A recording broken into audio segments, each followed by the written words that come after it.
Hello everyone, welcome back to our plotly visualization series.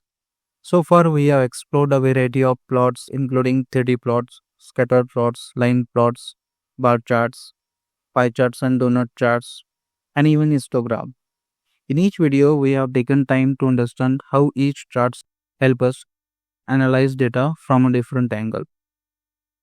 In today's videos we are diving into box plots and Voillini plots, two powerful tools for understanding distribution, spotting outliers and comparing groups. So let's first understand what these plots do and when we use them. So what is box plot and why do we use it? So a box plot, also known as a box and a whisker plots, is a standardized way of displaying the distribution of data based on the five summary statistics: minimum first quartile, median, third quartile, and maximum. And it's a very useful chart because it's help us easily find any values that stand out as a outlier. Those are the data points that are much higher or lower than the rest. It also gives us a quick picture of how the data is distributed, whether it's concentrated in the middle, spread out evenly. To begin creating a box plot, we will using the same student performance dataset that we already used in our earlier visualization like histogram and bar charts.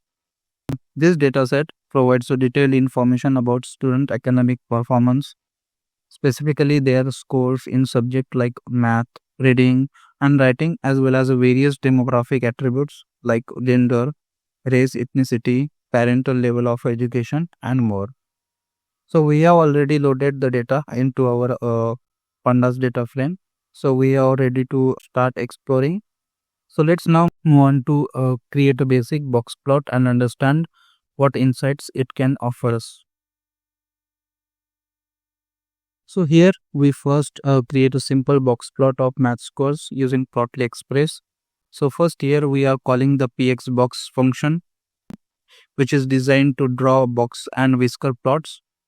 We pass our data frame as the first argument, which contain all the data from our student performance dataset. Then we specify y equals to math scores, which tells plotly to plot the math scores on the y-axis.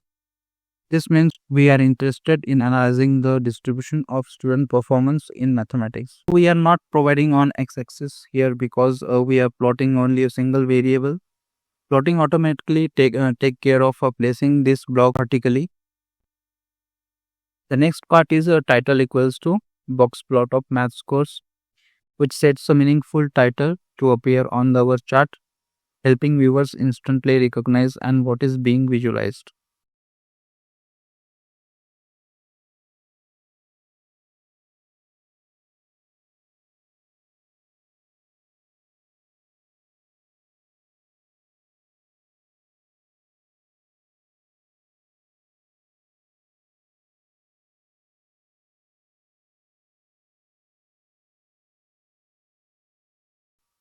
So now let's run this line of code.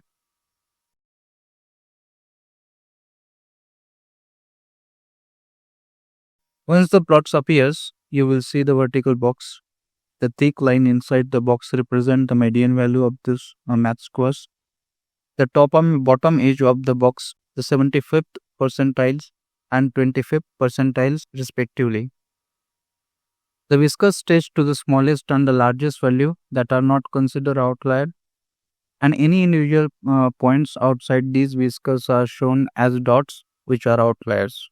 So this one charts give us a compact at a glance summary of the entire distribution of math scores, highlighting whether scores are tightly packed, whether we have any extreme values, and how balanced the performance is across the student population.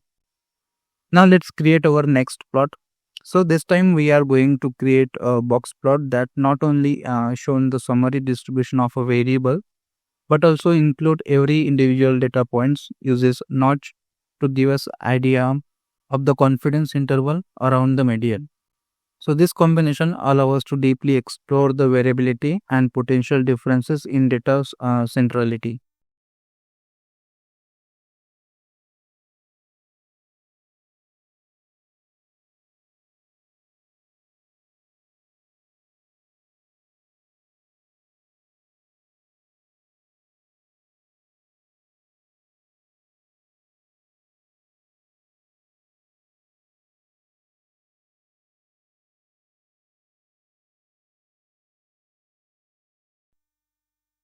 So here we start by calling the px.box function. Again, we pass our data frame df and specify the column reading scores as the variable we want to analyze on the y-axis. This is done using y equals to reading scores.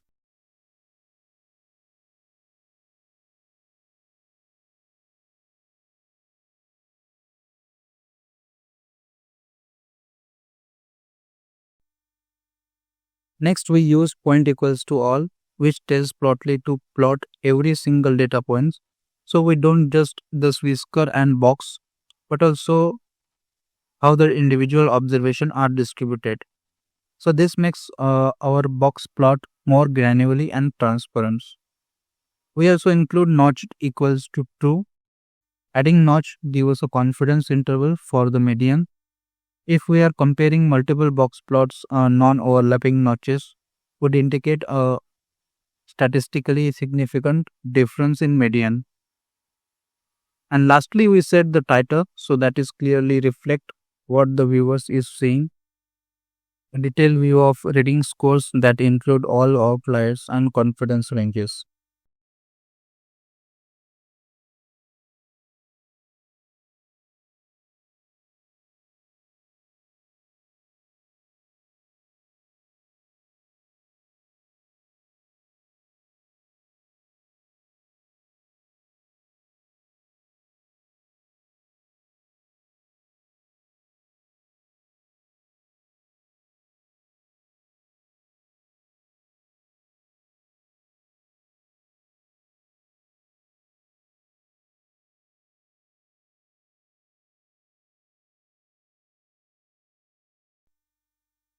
Now let's run this code and look at the output together.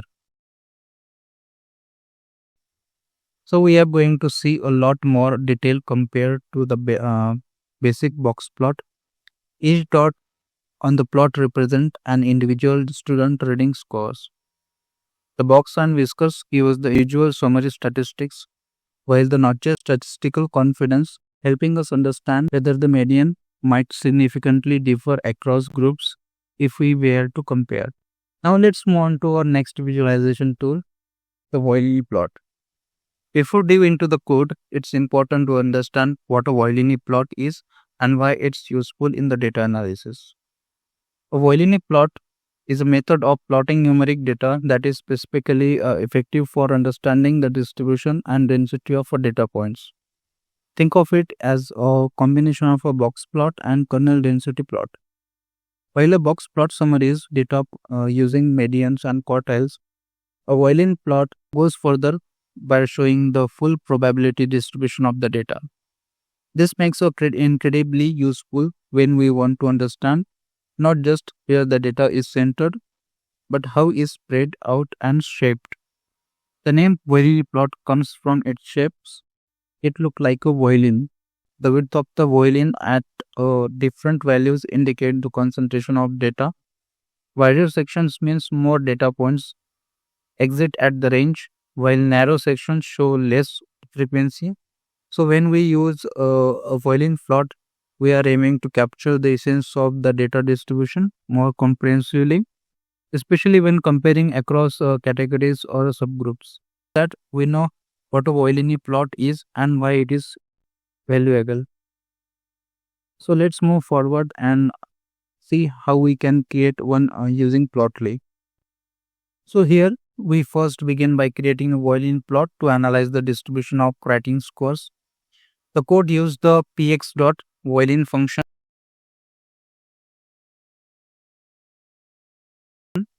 with just the y-axis specified as the writing scores, which means we are plotting a single numerical column without any grouping. Since we haven't split the data by any categorical variable like gender or a test preparation course, we get one single violin on the chart. So this violin shapes represent the distribution density of writing scores among all students. The wider the shape at a given value, the more students are scored around that level. Narrower parts indicate favor students in that score range. This kind of plot is extremely helpful when we want to see how scores are spread where most students are scoring and whether the data is skewed towards higher or a lower values. It gives us a clearer idea of the shapes and spread of the distributions compared to the box plot alert.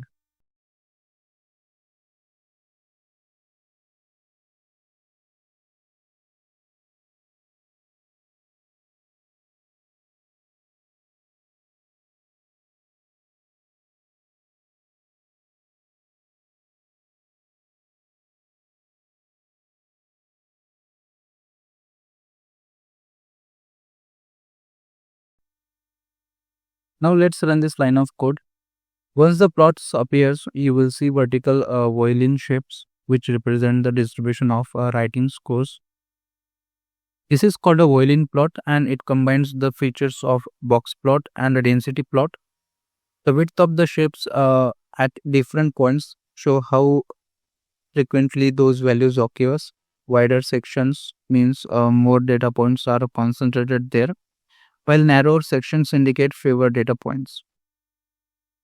So in these plots, the thicker parts is around the 60 to 80 scores range, which uh, which means most students scores within that range, and the narrower ends at the top and bottom show favor students scores near the extremely very low and very high.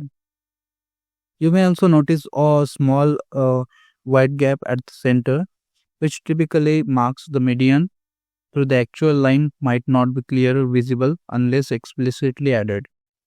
So these plots give a clearer idea of the distribution shape of the writing scores, helping us understand not just the range but also where the data is concentrated. So now let's move on to the next chart, which is a grouped box plot categorized by gender. So in these plots, we aim to compare the distribution of math scores between male and female students. Why do we do this? Because visualizing scores by genders allow us to examine performance differences, look at a score's variability within each groups, detect if one gender trends to outer performance the other, or if both perform similarly but with different spreads or outliers. So group box plots are especially helpful for each comparative analysis in education data. So let's now walk through the code and understand what happening line by line. So here we first begin by setting up a group box plot to compare math scores between two distinct categories, male and female students. So this kind of visualization is particularly useful when we want to use whether one group tends to scores higher or lower than the other. So how consistent the scores are within each groups and whether are any extreme outliers in either. So let's break down the key points of this code. So we use x equals to gender to divide our dataset into two groups on the x-axis, male and female. So this means each groups will get an own box plot. We then set y equals to math scores, which puts math scores on the y-axis. This is the numerical variable we want to analyze, and then color equals to gender. Assign a different color to each box plot, enhancing clarity and making it easier to distinguish between the two categories.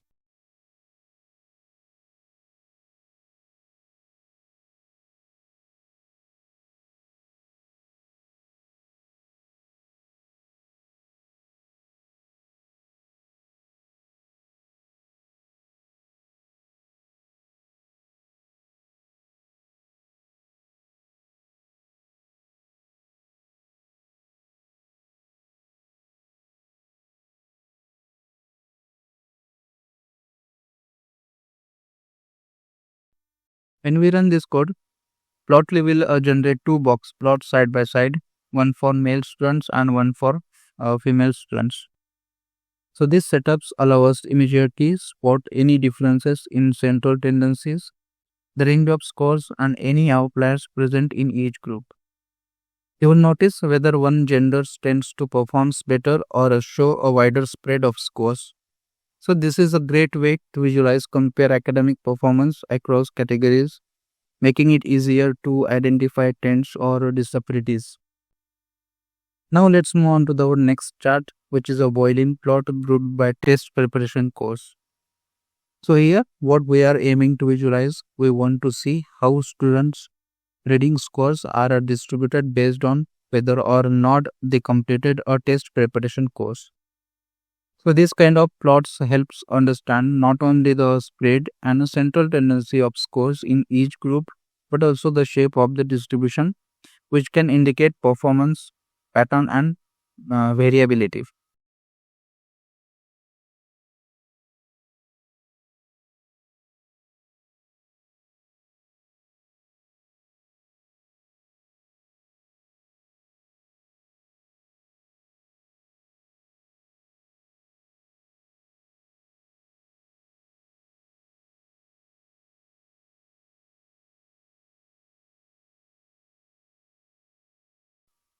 So let's walk through the code together, understand how this visualization is built.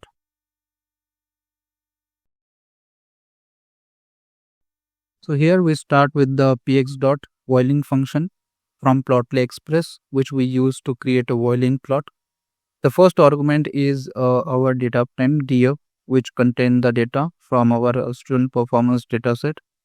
Then we specify x equals to test preparation course to divide the data along the x-axis into two groups: student who completed the course and those who did not.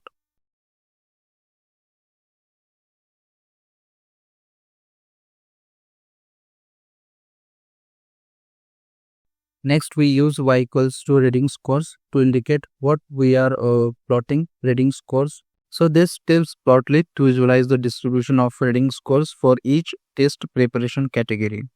We also set color equals to test preparation course so that each groups has its own distinct color. So this makes charts easier to read and compare at a glance.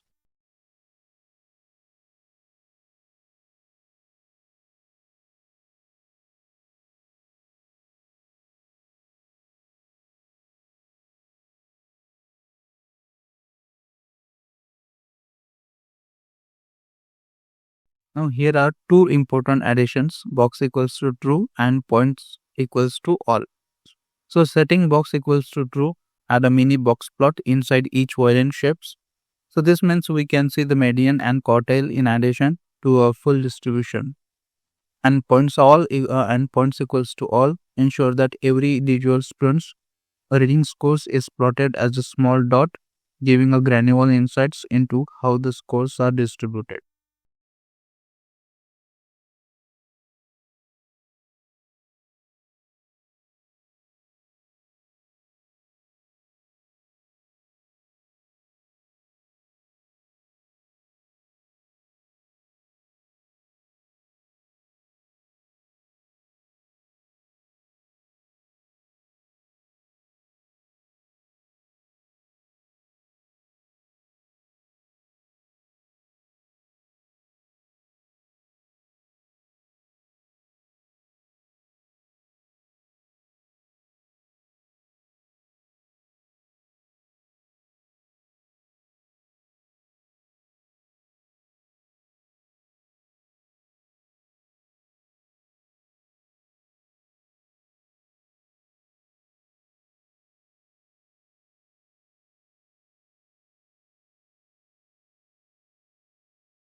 Now let's run this line of code and observe the output. On the resulting plot, you will see the two violin shapes side by sides, one for each groups of a student and the wider portion, one for each group of students. The wider portion of the violin indicate where scores are more concentrated. You can visually compare the range, the average performance, and the variability within each groups. Additionally, the embedded box plot and the scattered dots make it easy to spot outlier or anomalies. So this visualization is incredibly helpful when trying to understand how interventions like test preparation impact student performance. So this visualization is incredibly helpful when trying to understand how interventions like test preparation impacts student performance. So it brings clarity, not just the average, but to all overall distribution, helping educators and analysts make a better informed decision. Now let's move on to our final plots in this session. A box plot that provides additional interactivity using a hover information. This time we are going to analyze writing scores in relation to the parental level of education. We will also include gender as a visual grouping factor and use overtext to a display lunch type, which adds another layer of insights. So why we are doing this? Well, by visualizing writing scores across different parental education levels, we can investigate whether students' family educational backgrounds is associated with academic performance. Incorporating genders allow us to see if any patterns different between males and female students.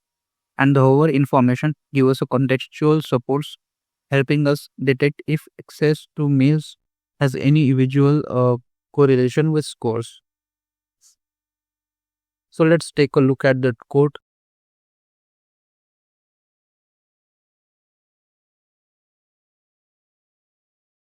So first here we are using the px.box function. The x equals to parental level of education means that the categories of a parental education like some college, bachelor's degree, etc. and are laid out on the x-axis.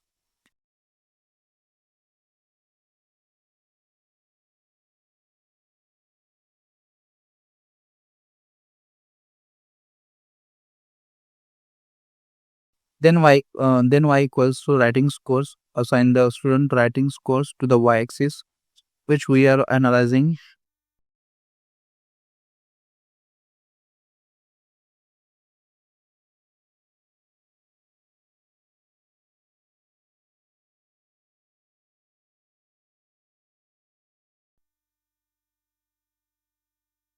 The parameter color equal to gender. Ensure that each gender group within each education category is visually distinct, making it easier to identify patterns or disparities. Now here useful touch hover underscore data equals to lunch. So this allows us to display the lunch type for each data points. When we hover over it, you will see whether that students had a standard lunch or a free reduced one.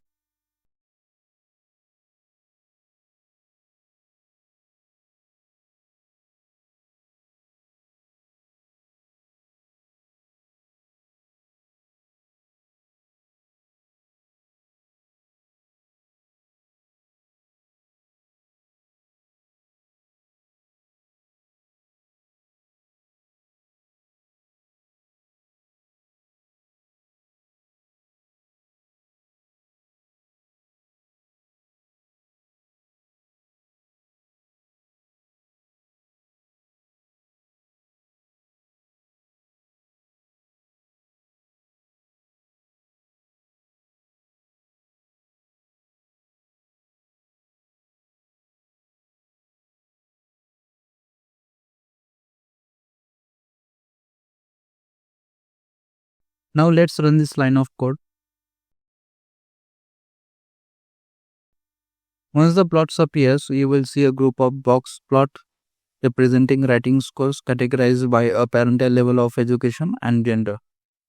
Each groups along the x-axis corresponds to a different education level, like a bachelor degree, some college, high school, etc. Within each groups, there are two boxes, blue for female and red for males. And the whisker extend to the lowest and highest value excluding outliers, which are shown as the dots below or above the whiskers. When you over the dots, It's also show the lunch type, adding another dimension to the data. So that's it for today. In this session, we covered several advanced visualization techniques that enhance our ability to explore and interpret data distributions. We used box plot to understand the spread of data, identify medians, and detect outliers across different student performance metrics. We explored the Violin plots, which not only summarize data using medians and quartile, but also show the full distribution shape using kernel density estimations. We applied these plots in a comparative context by grouping them based on attributes like gender and test preparation course, allowing for subgroup analysis. And additionally, we enhance at interactivity by incorporating individual data points and our informations, giving a deeper contextual understanding the result. So these visualizations provide far more nuance than simple charts, making them ideal for discovering trends and insights across categories in educational datasets. So that's it for this video. I hope this session helped you understand when and how to use box and Violin plots. So I hope this session was helpful for you. If you have questions, leave them in the comment below. Thank you for watching and see you in the next video.